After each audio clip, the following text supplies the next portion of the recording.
Hey, what's up, everyone? Big story out of New York City. If you commute through the Port Authority bus terminal, you definitely want to hear this.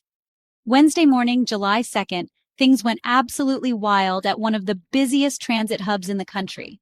Just after 6:15 a.m., three NJ transit buses crashed inside the Port Authority bus terminal in Midtown Manhattan.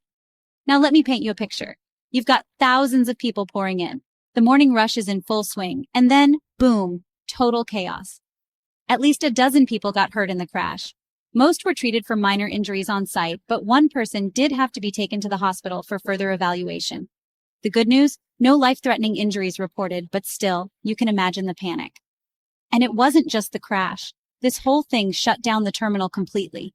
If you've ever been to Port Authority during rush hour, you know what a mess that can be. No buses in or out for nearly 6 hours. Commuters were suddenly told to hop on trains or head to other stations like Secaucus Junction, Newark Penn, or Hoboken. NJ Transit scrambled to keep things moving, saying all trains would make extra stops to help out. But for a lot of riders, it was just confusion. Some folks said they had no idea why they were being diverted, just that everything was suddenly upended. One transit worker described a lot of broken glass on the ground and a huge police and emergency response presence. Basically, the whole place was crawling with first responders, trying to keep people safe and clear up the scene. So what caused this mess? That's still under investigation. But, and this is key, a transit worker mentioned hearing that maybe one of the drivers had a medical issue just before the crash.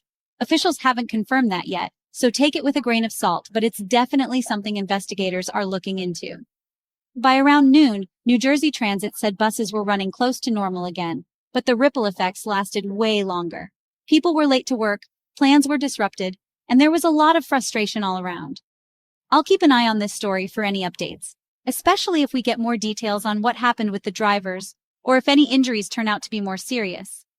If you're a commuter, let me know. Were you caught up in this? How did you handle the chaos? Drop your story in the comments and don't forget to subscribe for more breaking news updates right here. Stay safe out there and I'll catch you in the next one.